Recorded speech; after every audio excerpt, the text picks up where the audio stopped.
Sagcina ncikelela ihora esizolidika njengamanje kulolu hlelo Ekhaya Jikelele ingqayizive leyo hlelo lesidlo sasekuseni inqophamlando yohlelo. Omunye ke uthe hayi uyabona impela manga sawafunda esikoleni. Phela esikoleni babethe ke bhalela umalume wakho segoli incwadi. Hayi ekubeni wena wazi kahle hle ukuthi hayi owakho umalume umshiyele dining room nekepisi eligugile. Omunye ke uthena ke ngenxa yokuthi ke wabuze esontweni lapha khona ukuthi hawu uMose waseBhayibhelini bakwethu wayelithatha phi ikhaya lokwenza imbadada. Uthi hawu ngokubuza nje lo mbuzo ube semiswa ke esontweni. Hey nana nothula kokunye ngiyabuza yonke into. Khona uMoses walithatha phi ikhaya lokukhanda imbadada.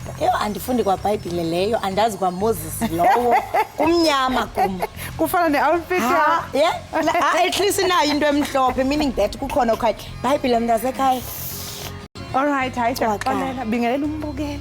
Hayi umbukeli asikubingelele sikwamkele yona kunithetha isiZulu uyazibona ukuthi une influence enjani zana masikubulisa umbukeli kwi-yure yethu yokugqibela yenkqubo namhlanje anabile mathunzi njengokosele ke siqeleshe emnyango kodwa ke unganqami usizele ngenqentsu ngoba asinawo umphako wendlela okanye ke masingalibasisi sithi xapha siqaphishe sixele isidudu seqeleku sileqe apho kufele khona ithole dimlo ke unonkanyezi kalubisi inkanyezi nomsantsa phakathi kwezinye umandla ngothi umaziphu mamshukuma ozondwa ngezakhe izinto mamtshali masijonge siphela phambili senze njalo ntokazi.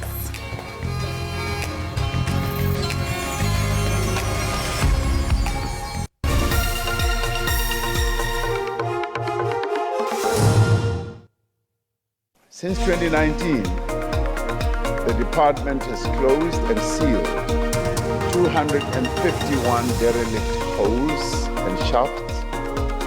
Engqungqutheleni okubhungwa kuyona ngokusebenza kweyimayini kuleli African Mining Iindaba kumenyezelwe ukuthi ngamakhulu imigodi yeyimayini engasetshenziswa ezovalwa eNingizimu Afrika. So long ago that South Africa played the semi-final or let's talk maybe a final. So that motivates us to do as good as the guys of 96. Kwezemidlalo iBafana Bafana ilungiselela umdlalo wayo wandilela omagqibela kankqoyi neNigeria ngomso kwi-AFCON.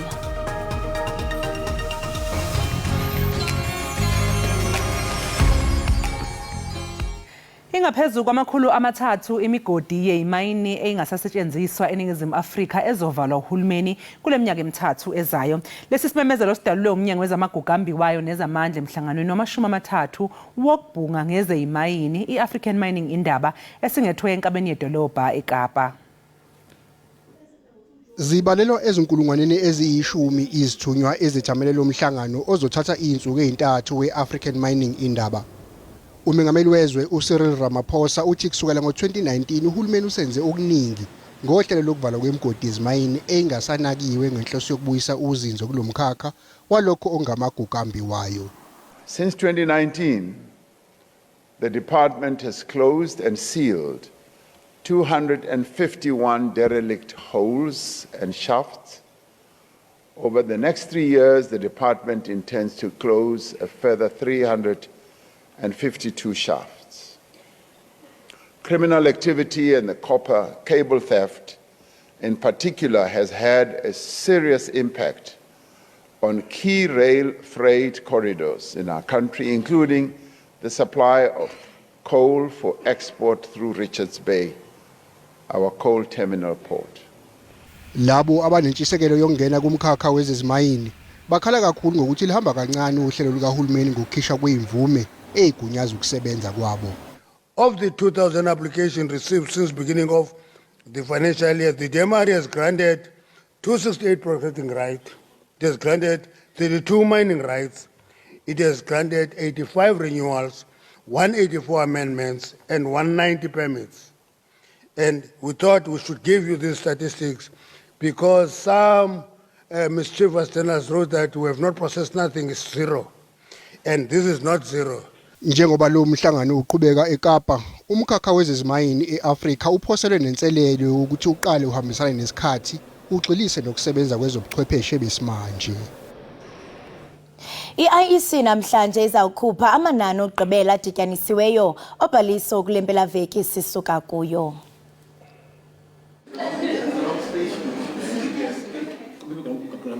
yavula izikhululo zokuvota ezingama-23,300 kwilizwe lonke. Zilawulwa ngabasebenzi abangaphansi nje kwama-70,000 ukuze baququzelele ubhaliso kunye nokujongwa kwesimo sobhaliso.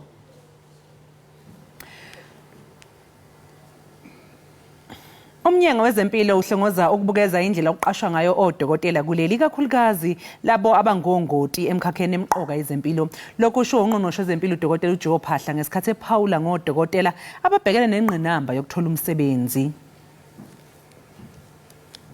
The department and as part of this government, we really would wish a situation where all graduates and who have completed all these statutory requirements of internship and communities can get immediate employment in the public health sector.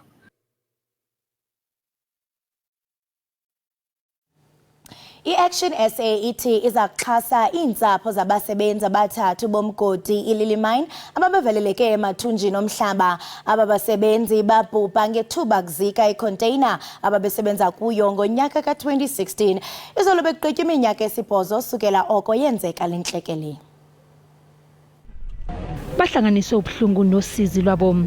Imndeni wakwaMnisi wakankampule kanye nokanyerere ikhumbula abathandiwe bayo abashona enhlekeleleni yemayini ngo-2016. Quite painful when we get into this date because all the pictures, all the memories came back, but we do believe that one day we'll get closure. Ngonyaka odlule inkantolo yamanje yathola ukuthi imayini amaphoyisa kanye nomnyango zamagugambi kwayo kufanele bathweswe amacala ngokushona kwezisebenzi ezintathu. I-Action SA ithi uhulumeni akayisinzanga imndeni iqembu ke leseka imndeni. The government and the mine management lied to us that the container cannot be retrieved. Through our lawyers, we expose that, and we are continuing to give them the support. Imndeni kanye nabe besebenza nabo bathi basanethemba.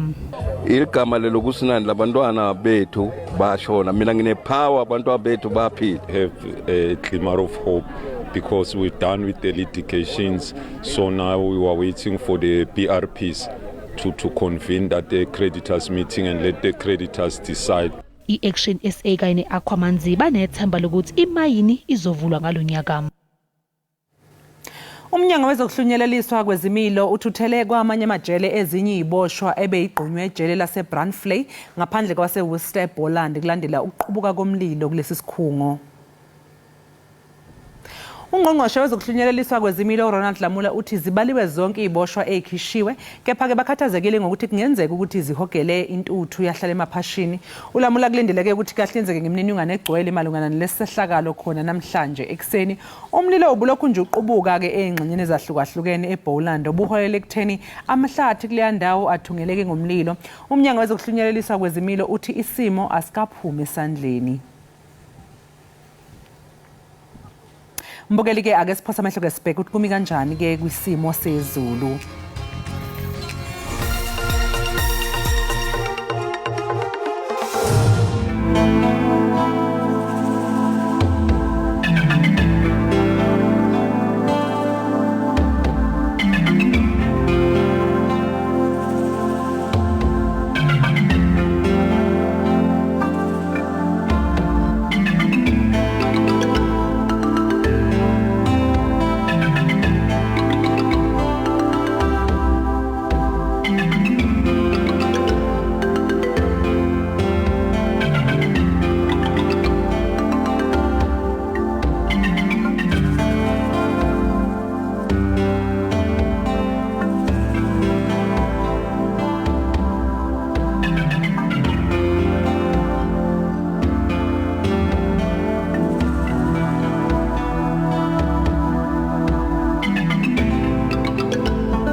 siphinde sikwamukele-ke mbukeli lapha ekhaya jikelele kanti-ke njengamanje sesingena-ke kuleso siqendu ngokusho kamakholi lapho sesikhuluma khona ngey'ndaba ngezindaba mlonyeni laphayana ku-x.com. ake sibheke ukuthi-ke kuthiwani. Right, xa sijonga phaa ku-x.com i-hashtag phala phambili King Charles. Sijonge ke mhlawumbe enye yesibini ephala phambili uba ithi hashtag ntoni na. Right, kusenjalo ke sizawuqala ngaye u-hashtag King Charles. Isigodlo iBuckingham eNgilandi sikhiphe umbiko mbukeli othi inkosi yamangisi uCharles III kutholakale-ke ukuthi unohlobo thizeni lomdlavuza ngenkathi elashwa esibhedlela. Akukadalulwa-ke ukuthi lo mdlavuza ngabo wani, kodwa cha akuna kumdlavuza lo ojwayele ukuhlasela abantu besilisa. Inkosi-ke iqale ukwelashwa okuvamile ngomsombuluko futhi izohlehlisa-ke yonke imisebenzi yayo yomphakathi ngesikhathi sokwelashwa. Ukanti ke mbukeli ke ingxelo zithi ke ukumkani uCharles oneminyaka engama-75 ubudala unethemba ngokupheleleyo kunyango lwakhe kwaye ke ujonge ukubuyela kwimisebenzi yoluntu ngokukhawuleza. Bathe babhala kaloku phaa ku-x.com. Masive ke uCardinal uthini yena uthi I am saddened to learn that King Charles is now facing a time of treatment for cancer. On behalf of the entire Catholic community in England and Wales, I offer His Majesty our warmest wishes and assurance of steadfast prayers for his full and speedy recovery. God bless the King. Cardinal uyatsho bana ubhlungu kakhulu ukuva into yokubana ukumkani uCharles ujongene nenyango lomdlavuza. Uyatsho kaloku into yokubana emele iCatholic community, uyatsho kaloku into yokubana udlulisa amazwi omthandazo kunjalo nje uyathemba into yokubana uzawukwazi ubana aphile, esitsho kubana inkosi ibusise ikumkani. Chunceme sijonge abathe babhala phaa ku-x.com babhale bethini.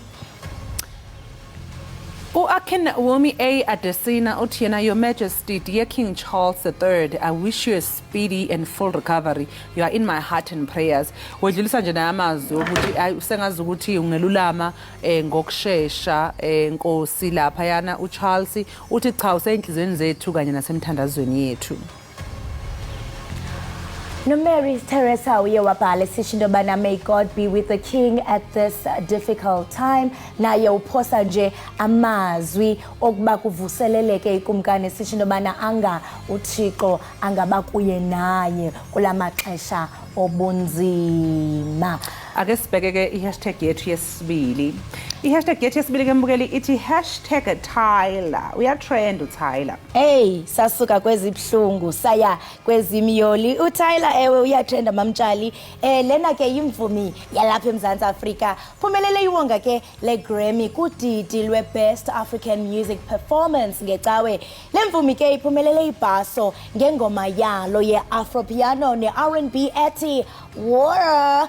Fikelele ke kwindumasi kwihlabathi jikelele. uTyla ke wamkele ibhaso lakhe kumsitho i-66th Annual Grammy Awards pha ibibanjelwe eLos Angeles. Kanti ke mbukeli kulo mcimbi iqonyeliswa phela ngey'ndondo ey'ningana nje ke uTyla ushaye ezinye ihlabani zase-Afrika okubalwa kuzo phela uBurna Boy, u-Arya Star, u-Asake eno-Olamide kanye noDavido ke ehambisana nomculi walapha eNingizimu Afrika uMusa Keys.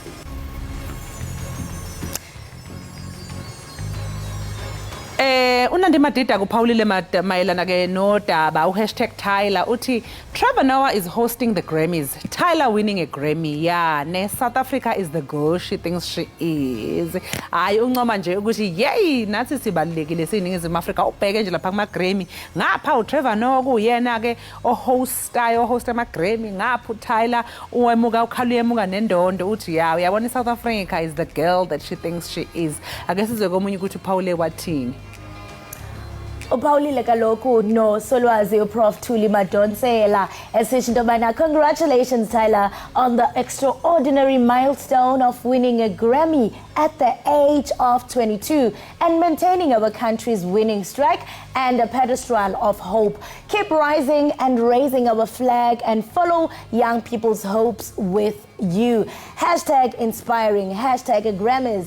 Tyla wafaka nenkanyezi. Uyatsho kaloku solwazi into yobana untshu Tyla kulo success inkulu kangaka apho uphumelela iGrammy uneminyaka nje 822 22. Uyatsho into yobana eyona nto ke ingamandla kukuba kaloku iflag yoMzantsi Afrika uyibekwe kwinqwanqwa eliphezulu kananjalo ukhuthaza nomntu omtsha ozawubona into yobana tyhini amaphupha ayafezeka. Chincebe sijonge othe wabhala phaa ku-x.com ubhale esithini. Ushane Zoe uthi yena Tyla got onto the world stage and promoted South Africa. She didn't use it as an opportunity to complain about the country. That's what we need. Uyancoma ke usisi lo Ushane Zoe uthi yena uncoma nje ukuthi uTyla ufike kulesiya stage sama Grammy wafika waqhakambisa iNingizimu Afrika wangakho nonda ngeNingizimu Afrika uthi yikho phela lokho sekudingayo siyizwe laseNingizimu Afrika uthi mabe sikwamanye amazwe sithola ithuba lokuthi silikhulume kahle izwe lethu silibeke kahle izwe lethu. Yikho lokho ke esikudingayo singakhonondi nje kuphela ngezwe. Hayi ke mbukeli ke sesibamba lapho siguqisa lapho ke ezingondaba mlonyeni bese kuphathele zona namhlanje sekuyisikhathi sokuthi ke sithule nje ikhefa elincane. uTyla ichomi yami benifuna utho lonto masiye evenkileni.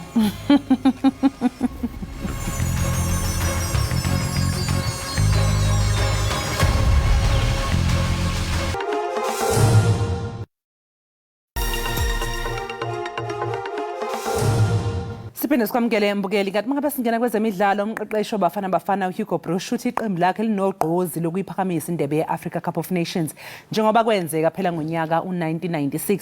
iNingizimu Afrika izodlala kowandulelo wamanqamu okokuqala eminyakeni engama-24 kwe-AFCON nalapho ke izogadulisana khona nama-Super Eagles aseNigeria ngolwesithathu kusihlwa.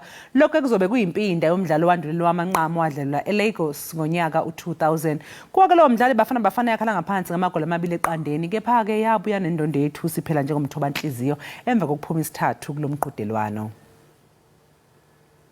Umsizi womqeqeshi webafana bafana uHerman Jikelele wayesengumdlali ngesikhathi iNingizimu Afrika egcina ukufinyelela emidlalweni owandulelo wamanqamu. Leli qembu lagcina ukunqoba lomqhudelwano eminyakeni engama-28 edlule. Laqeda endaweni yesibili noJomo Sono ngo-98, laqeda endaweni yesithathu noTrotty Mlotho. Certainly a motivation for all my players. That is so long ago that South Africa played the semi-final, or let's talk maybe a final. So that motivates us to do as good as the guys of 96. Umgadli Evidence Mukhupa ufuna ukukhokhela umqeqeshi ngokumthemba. As well as I have a coach that believe on me, the coach that called me, and the people were already like, why this player? So for the fact that coach called me, I'm here to do the job. I'm here to play, and I'm gonna play my whole heart for him. Like I'm gonna do whatever I have to do for the coach. Ibafana bafana ayikazi kuqisa iNigeria ku-AFCON emidlalweni emithathu yalomqhudelwano. Usapho luka-captain wabafana bafana uRonwen Williams nomothuleli bawulomthole umnqwazi komsebenzi wakhe obuqhawe bedlala ke neCape Verde ngomgqibelo wokugqibela wendebe yezizwe zase-Afrika e-Ivory Coast. Nonosindike oyinzalelwane yaseGqeberha uye waduma emva kokuba enqande ipenalty ezine kumdlalo webafana bafana kunye neCape Verde. Cobani ke Blom usenzelele ngxelo. Usapho laka-Williams beluchulumancile ngalentsasa yanamhlanje emva kokuba unyana wabo uRonwen ongunozindi nongukapteni wabafana bafana edlale kakuhle. uRonwen wazibandakanya nebhola ekhatywayo eneminyaka emi-5. Susela ngoko zange ajonge ngasemva. During the penalty shootout, I knew for myself that Bafana has a chance. Because I know Ronwen, even if it's only one penalty that he'll save that penalty. But I didn't know that he'll save 4 penalties, really. I wasn't sitting, I was jumping, walking up and down. The day when Hazel gave birth to him, he was so anxious to come up, to come out. He was hanging there. They had to rush her in, and that is how he was born. And my late father-in-law, he used to say that this Ronwen was going to be South Africa's #1 goalkeeper one day. Ulusapho lunalo ithemba lokuba iBafana Bafana ingaphumelela indebe yeAFCON. I just want to first of all congratulate them on a good game, and I want to wish them well. And I know that they will make us proud. So well done, Ronwen and team. Go out there, give it your best, and we are very proud of you. Iqela leBafana Bafana liza kuqhubisana neNigeria ngolwesithathu. Ndinguzolani Moya wendaba ze-SABC liseGqeberha kwiphondo loMpuma Koloni. Umdlalo wamanqamu wendebe yomhlaba yeFIFA ka-2026 uzosingathwa eNew Jersey bese kuthi ke umdlalo wokuvula udlalelwe eMexico. iMexico iyizwe lokuqala ukusingatha umqhudelwano wendebe yomhlaba ihlandla lesithathu kwazise labe liyizwe elisingethe ngo-1970 nango-1986.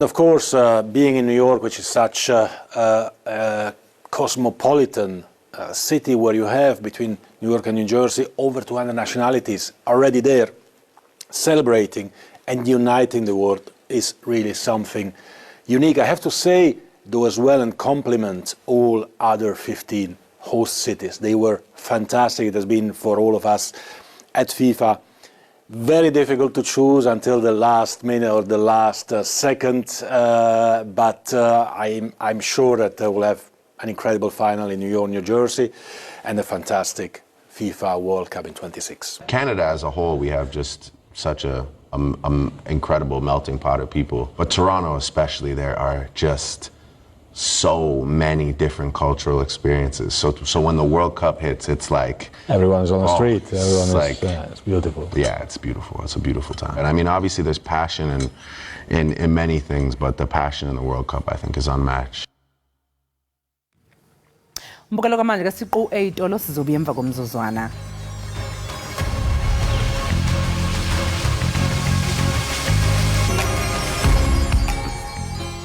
Sibambe ngazibini mbukeli ngokuba usahleli nathi ubusandula ungena uphi kwezi yure ezingaka kubufuka ngoku sesichwechwela ngasemnyango kodwa ke nakubeni sichwechwela ngasemnyango ikhona into esikuphathele yona okanye zona kwinkqubo ke yomtshato kuye kuthi ke emva kokuba kuqukunjelwe ingxoxo zelobola insapho ke zombini ziqale zilungiselele usuku lomtshato kosuku ke oluphambi kwemini enkulu yomtshato iqela elakulomendi kunye nomendi buqu liye selele ukuya kulomyeni nalapho ke liye lithi xa lifika lilungiselelwe indlu eliza kuhlala kuyo lixhelelwe kwenziwe nokunye ke okuninzi ukuva banzi ke ngalomcimbi wedulu ngokusinxibelana nengcali yezamasiko nesintu umomelezi Ngubesizwe Dinga Ngubesizwe masikubulise sikwamkele enkqubeni sibambe ngazibini ngokuba wenza idinga kunye nathi Kamago madlongothi ndiyabhotisa kuwe ndibhotisa kubabukeli bakho ndisithi yakasela kwinkosi izikumkani zelizwe lethu izibonda nonozibhetyana ndikamagusha kubantwana bethongo elibomvu nelimhlophe ndibhotisa kwinzantloko nonozala iintombi nabafana bazo umlisela nomthinjana kusithi makubethose kubele butete bomnyama uvela ukukhanya kamago msakana Amagu ungakhe nje usixelele ukuba xa sithetha ngeduli sithetha ngantoni Iduli msasazi kuxa kusiwa intombi emzini wayo apho ibicelwe khona yakhumbula ke pha kudala iyomsamnene kusadliwa ngendebe endala bekusaya yokuphandlwa indodana okanye umfana uthunyelwe esigidini ukuba siyogqimeka umkhonto enkundleni kulapho ke kuyofakwa khona isicelo sokufika konozakuzaku abazazokucela intombi uba kwinsuku ezisibhozo lomkhonto awubuyiselwanga kwelo khaya ithetha loo nto ukubana elaa khaya lingaya liyoxoxisana nelaa khaya kuthi ke koxoxiswana kuviwane libethwe ikhazi elibethwayo kubekho ixanduva ke ngonekhaya lakuloo ntombi lokubana lise intombi leyo nezaba ngumakoti ngeduli kuloo mzi iza kududela kuyo Kamago ngemifanekiso endiyibonayo nawe ngendlela othetha ngayo ndivapha ngaphakathi into yokubana hey andisabawela into yokubana ndingaba noduli ndilicenge mandithi hayi make bandikhaphe nam. Kodwa ke ndiyafuna uqonda into yobana ngokwenkcubeko ithetha ukuthini le bhokhwe ixhelelwa iduli xa lifika kulo myeni? Kwezinye indawo kuthiwa ibhokhwe yokwamkela, kwezinye indawo kuthiwa ngumathulantabeni. Loo bhokhwe ke okanye loo mvu ixhelwayo yibhokhwe yokwamkela abantu abafikayo besuka kwesinye isiduko befika kwesi siduko. Yiloo nto ke namhlanje siye sithi ngumathulantabeni, kwamkelwa ngayo idoli. Kuphinde futhi kwezinto kwamkelwa ngazo kuphawuleka into yokubana kukhona inkomo yobulungo kwaye siyafuna uqonda into yobana yona idlala yiphi indima xa kuziwa kulo mcimbi. Phakathi kwezifo eziya kulo myeni ezihamba noduli kubakho iinkomo ezimbini. Inkomo yoduli nantsiya izawuxhelwa phakathi kwekhaya xa ifika kulo mzi. Itsho ke ngoku uthatha inyongo yayo idityaniswe nenyongo yale yalapha ekhaya, kube kudityaniswa nesilawu sekhaya nesakulontombi, kuqatshe umtshakazi nomyeni kweminye imizi. Kubekho inkomo yobulunga. Le nkomo ke iba inkomo eza kuba ichithela le ntombi mhlawumbi yavukelwa kukugula. Le nkomo ke iyagoduka ngexesha layo. Le nkomo ikwasetyenziswa njengenkomo eza kondla abantwana bale ntombi xa izele kuzawusengwa kuyo. Kuba izele ke ithokazi, xa sele ilumlile iza kugoduswa.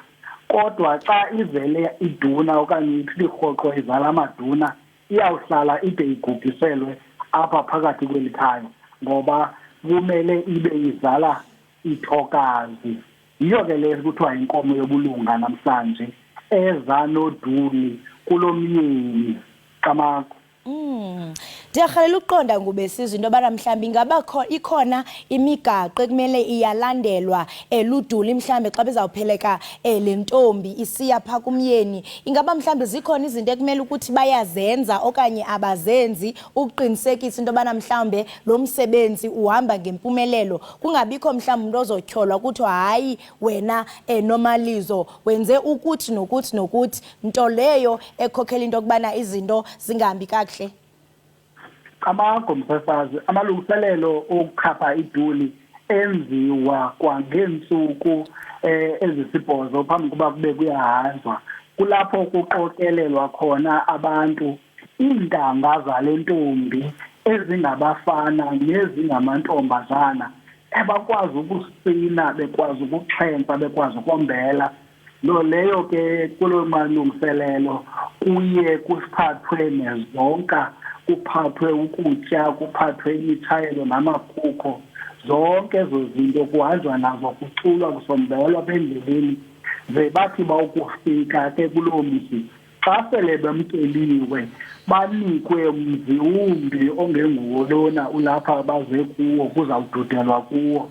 Mzi lowo ozawubizwa ngesiduko ngokwalo mzuzu okuzodudwa sakulo ntombi. Ukusukela laa mini kungena uduli kulaa mzi ubolekiweyo, uzawuhlala esi siduko sakulo ntombi sodwa.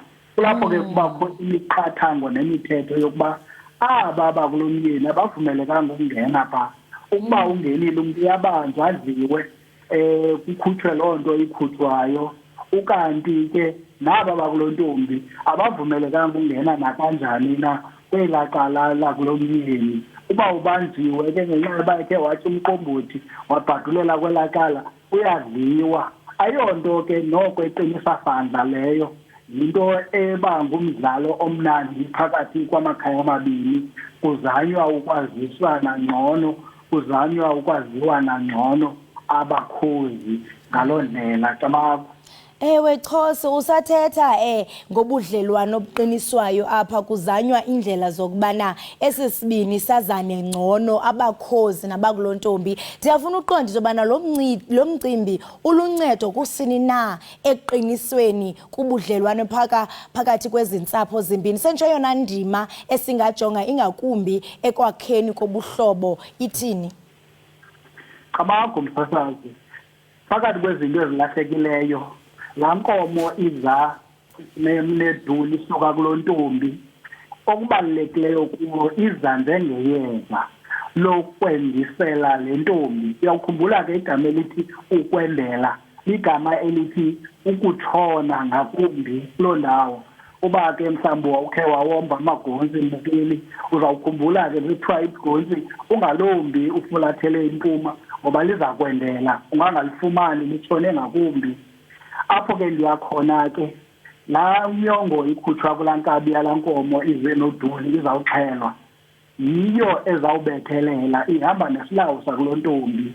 Kutsho kuqiniswa ke ngoku lo mtshato okanye lo mendo wale ntombi ukwenzela uba ondele kweli khaya. Khumbula kaloku kuthathwa umntu wesiduko uzokwenziwa umntwana kwesinye isiduko. Ndiyo ke le nto kufuneka kuvumelene izihlwele ngokwasemoyeni kuphinde kuvumelana abazali ngokwasenyameni. Qamago. Le ndaba iqala emoyeni igqitywe enyameni. Xosi ngubesizwe masibambe ngazibini ngexesha lakho nokuba mhlawumbe ke usicacisele ngalomcimbi ubaleke kangaka kwisinto sethu. Enkosi.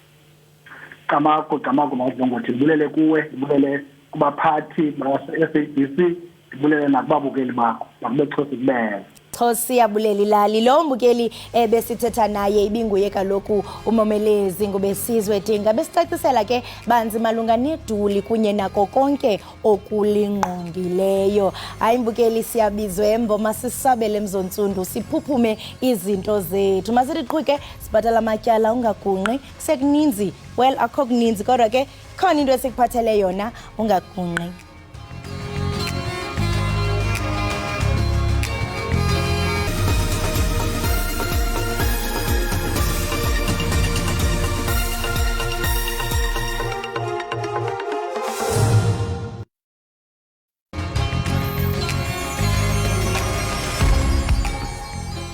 Siphinde sikamukele mbukeli Ekhaya Jikelele. Sibonge kakhulu ngokuthi usahlanganyela kanye nathi kusukela ngehora lesithupha kuze kube yimanje. Siyayibongela.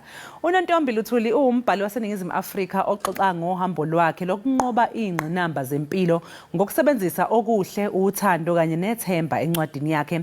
UNontombi ke uhlose ngencwadi yakhe ukusiza abanye kuba nabo banqobe izinkathazo zempilo ababhekene nazo futhi nje babone ukuthi ubunzima abhloselwe ukumbulala umuntu kunalokho okuhloselwe ukuthi kumqinise kumenze abe inhlobo engcono yomuntu nakakhudlwana. UNontombi ke ungumqondisi osungule inhlangano engenzi inzuzo ingam uyisebenzisa ke noma uyisebenza sikahulumeni ungumzali uyisishoshovu esilwa nodlame lobulili uyisikhuluma esikhuthazayo uyi-voice over artist aphinde ke abe ngumbhali osezingeni eliphezulu. Kanti ke njengamanje sixhumana naye ngohlobo lweZoom ukuze asichazele kabanzi ngencwadi yakhe esihloko sithi Tshepo My Hope. Nontombi sikubingele sikwamukele la Ekhaya Jikelele. Ndiyakubulisa nawe sisinoxolo nabathandi beEkhaya Jikelele bonke. Ndiyabulisa ndinguNontombi okwaLuthuli sisi wami. Sibonga kakhulu ngesikhathi sakho. Yayi ngithi mangifunda lapha introduction yakho kuthiwa voice over artist kuthiwa usishoshovu samalungelo abantu kuthiwa usebenza sikahulumeni hayi umatasatasa. Ndimatasatasa sisi wami. Ndisebenzela umphakathi. Mabaphile abantu. Mabaphile abantu. Akusixoxeleke kodwa ke njengoba sixoxa namhlanje ngencwadi yakho ke le ebhalwe ukuthi Tshepo ethi isihloko sayo sithi Tshepo My Hope. Besicela nje ukuthi kusichazele usixoxele mhlambe ngezingqinamba ohlangabezane nazo lapho ke ukhula eKapa nanokuthi njengesikhathi ukhula eKapa lokho kukulolonge kanjani ukubuwena kanye nje nombono ngempilo. Manqale ndithi sisinoxolo enkosi kakhulu ngokuba lapha kumnandi kuba lapha eKhaya Jikelele. Mandibulele kuwe ke ndibulele nakubhutshepo ngehle kunaba abathandi beKhaya Jikelele. UNontombi Luthuli is the queen of Bathupili principles ngoba usebenza nabantu. UNontombi Luthuli is the queen of resilience. She is the queen of action. unontombi ke lowo intombi ekhulele apha ekhaya elitsha eKapa emakhaza naseside Biko M mandithi kuwe sisinoxolo bekumnandi kakhulu ukhulela phakathi kwabantu ngoba kuthiwa it takes a village to raise a child. Unontombi ke ukhuliswa yi-village yasekhaya elitsha eside B kumnandi abamelwane kuhlale kube mnandi sikhula singabantwana bekungekho calucalulo kuthiwa lo ngumntana kabani lo ngumntana kabani kodwa unontombi wa experience from the same village i-rape incidents about 2 of them from close family members kubantu abasondeleyo ongenobacingela wena emphakathini kuba bangayenza into enjalo. Unontombi ke wa experience ezo zinto zibuhlungu from the same village. Kungakho ke ndibhale encwadini yami namhlanje ukuthi qaphelani ngabantwana benu into yokubana nithemba bani na ngoba izinto zitshintshile akusafani nakuqala. Thina besikhula kamnandi sikhuliswa ngobhutoto eside B sikhuliswa ngabamelwane but namhlanje ummelwane akufuneka ngumthembe ngoba awuthembi kwalona ulapha kuwe endlini ngaphakathi. So unontombi ukhulile ke ngoba namhlanje ndiyile ntombi ndiyiyo enamandla ngoba ndikhulele ku-township yasekhaya elitsha ndifunde lukhulu kakhulu and indishapile yandibumba ndangulo mntu ndinguye namhlanje. Incwadi yakho ke futhi ke ithinta ke nezikhathi einzima njengokubona nje ke ubaba wakho egwaza uma wakho okuyinto enzima kakhulu leyo uma ngathi uyayicabanga ukuthi konje wena ingakwenza ukuthi ufile kanjani. Engabe wathole kanjani nje ke amandla nesibindi sokuthi ubhekane nalezi zikhathi einzima kangaka? Uyabona ke eso sikhathi sona sibuhlungu kakhulu empilweni yami ngoba ndandilandela emva komama ngelixesha utata ahlaba umama emqolo ndilandele emva kwakhe ndiphakathi kwabo utata usemva kwam wamhlaba ibhozo lazovela apha ngaphambili esifubeni and wabaleka utata waphuma kwafuneka mna ndincede umama but umama wancedakala and ke ngoku uyabona apho konke ne ukudlula kwam apho ndaqoma mandibe namandla ngoba ndim omdala ekhaya ngoba umama uhlele esibhedlela umama eGroote Hospital kwakusekuthiwa umama uswelekile usishiyile. So I had into yobana ndibe namandla ndizokhulisa aba babini bazemva kwam ngoba kaloku umama ngoku yena akasakwazi nokwenza nto ngoba umama uhlele ICU uhlele isikhathi eside kakhulu and le chapter ke yona apha encwadini yam isondele kakhulu ku-chapter 8 of my book ngoba ndizibuza imibuzo namhlanje into yokubana ingaba ndimna owenza into yobana utata ahlaba umama ngoba ku-chapter 8 of my book kukho into ethetha my true identity dilemma. I was conceived through abuse. So now ndithi ingaba sisilonda sokuva utata into yobana mna ndingumntana wakhe le nto wahlaba umama andisayazi ke ngoba ndiyazidibanisela abasekho bonke abazali kodwa ndadlula kuloo nto ngenxa yoba ndazicema ndibe strongo ndiqine ngoba kaloku abantwana bazemva kwam bajonge kum and ndiyi-firstborn ekhaya.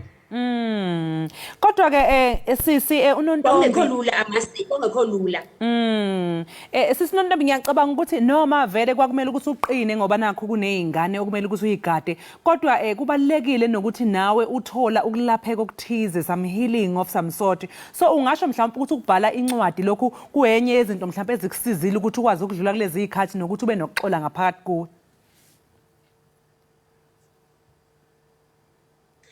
Yabona ke sisi wami when it comes to ukubhala le ncwadi ne ndiye ndithi ebantwini xa ndithetha ukubhala it's healing. Ndiyakuthanda ukubhala bendithanda ukubhala qha bendingaziqondi into yobana ndingabhala incwadi ngenye imini bendibhala kwi-diaries ndibhale nasemaphepheni ingakumbi ngexesha ndisokoliswa ngumyeni ebomini imbilini yam bendikhuphela ngokubhala bendithanda ukubhala but bendingayazi into yobana ndingabhala incwadi and ke ngoku njengoba bendibhala le ncwadi ngoba le ncwadi ndiqale ukuyibhala 2021 and ndisentlungwini ngoba ndiluze konke izinto ebomini bam ngo-2021 bendiphelelwe yinto yonke izinto ndiqale ekuqaleni ubomi ndiqale ekuqaleni ufika kwam ePretoria ndifike ndalala eflorini phantsi nomntana wam so we can imagine ke usuka kwi-suburbs uzoqala ubomi obutsha apho ungazi khona uhamba nge-GPS ndandibuhlungu where he was shot and killed at home ekhaya elitsha ngoba wadutyulwa ndimjongile waphelela ezandleni zam ngoba isibhamu sasidubula umntakwethu sasibekwe apha kum entloko and then in few seconds badubula yena 3 bullets washona. Incwadi indisize kakhulu ngoba bendilila the time ndibhala ndiyalila. If ungafunda incwadi yam, you can sound nawe ukuthi ebelila lo muntu. Kwezinye indawo beke ndime ndiphoze ndilile ndiyeke ichapter ngoba bendisiya back to the crime scenes. Ngoba ndimbonile xa esweleka ubrother wam edutyulwa ndimjongile, ndimbonile umama elandike esweleka ndimjongile, ndimkhatha nails, ndimbonile umntana wam etshona emanzini ena 21 years, ndimthatha ama-videos watshona wasweleka. So ezo crime scene beziwest kakhulu ebomini bam, bendithi ndawufika kuzo ndikhala inyembezi, kodwa it was a process of healing as well, because ndizive ndikhaphukhaphu kakhulu after ndibhale incwadi. Ndaziva uba ndingumntu ndiyaphila, ndaziva ndinamandla, ndifumene amandla amatsha emveni uba ndibhale incwadi sisinoxolo. Awu sisinontombi, ngiyathokoza nje ukuzwa ukuthi ke usukuleyo phase yokusho nawe ukuthi ke usuxolile nanokuthi nje usuhilile ngoba eyizinzima kakhulu lezehlakalo etheza kwehlela ke empilweni yakho. Sikhona nje bade uke wakhuluma futhi nange divorce esahlukweni sesine ke kwi chapter 4 kukhona ke lapha uthi khona witnessing the cruelty of divorce. Uxoxa lapho ke ngezikhathi ke ezihlekisayo futhi ke uyishaya nje indivi ikhathe inzima oye wabhekana nazo. Lokho kusiza kanjani ukumelana nencindezi futhi kuthinta kanjani umbono wakho nje ngempilo in general?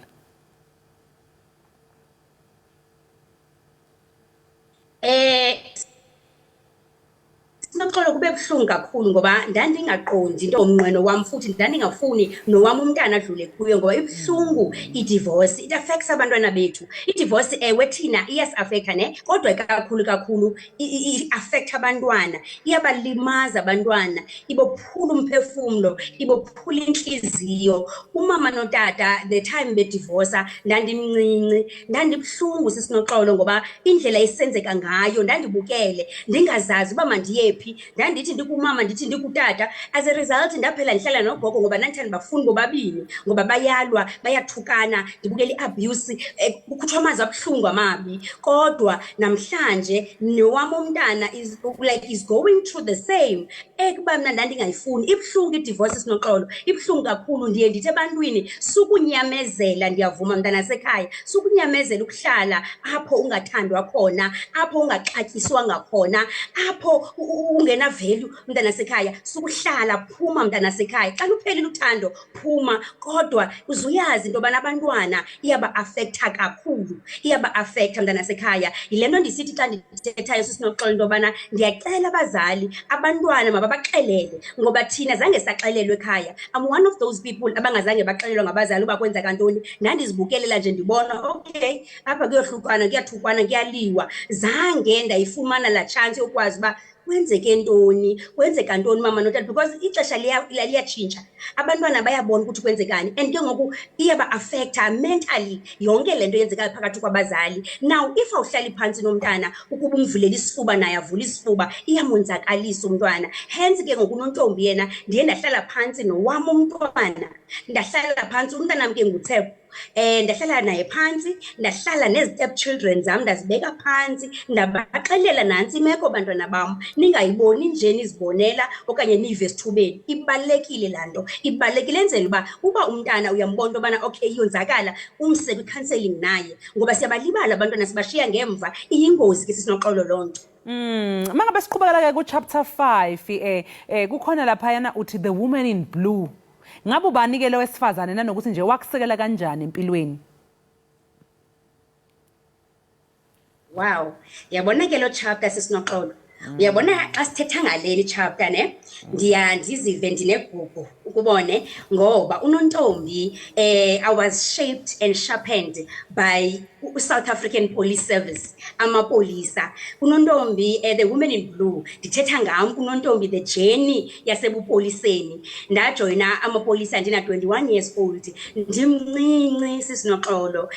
Umama wam wayelila xa ndijoyina amapolisa esithi hayi mntanam kuyafiwa uza kufa, and ndandisebenza eMitchells Plain police station eCape Town. Uyayazi ke iMitchells Plain ngelaa xesha thina ke ngo-2002 2003 yayidume ngee-gangsters and all that. So umama wayekhala inyembezi, kodwa unontombi wayephatha isibham, unontombi waya kwi-training, and unontombi namhlanje she's calling herself the queen of Batupili, the queen of resilience, the queen of action, all because of South African Police Services. Ngoba ubupolisa sisinoxolo it's a calling ngenye ixesha, it's a calling. Awuyinje emapoliseni ngoba mna ndithi it was a calling for me in order for unontombi abe yile chisel ayiyo namhlanje. Ndinjenje namhlanje kungenxa yesipolisa sindikhulisile sisinoxolo. I'm molded, I am shaped by isipolisa, la mandla endiwafumeneyo ukudlula kuzo zonke ezi zinto ukuze ndibe brave ndifumene emapoliseni. Yonke lento ndithe xa ndifika pha ndafunda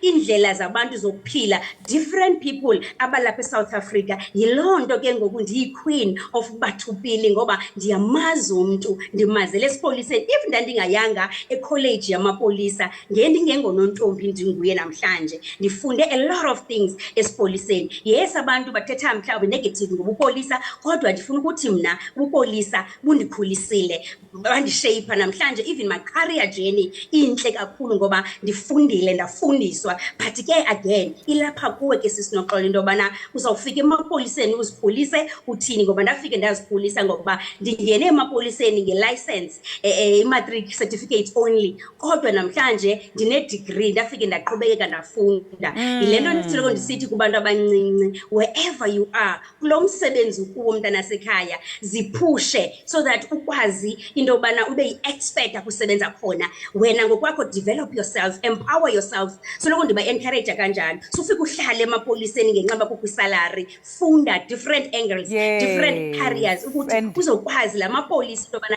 singenza kanjani. Kubaluleke kakhulu sisinontombi ukuthi uhlezi nomuntu evolve, uhamba nezikhathi. Sibonge kakhulu ngesikhathi sakho, sisikufisela usuku oluhle, Queen of Batupile, Queen of Resilience. Thank you so much for your time. Yes. Umbukeli ke lo bekunontombi Luthuli umbhalo wencwadi enesihloko esithi ke Tepho My Hope. Yazi yamnandi ingxoxo besixoxela kabanzi ke ngohambo lakhe nje empilweni. Makholi sesifike kupheleni kohlelo lethu, kodwa hayi ungakhathazeki mbukeli, ingani nakusasa njengo-6 sobesila. Sobesilapha mbukeli, qiniseka into yokubana sine date ngomso. Chosi.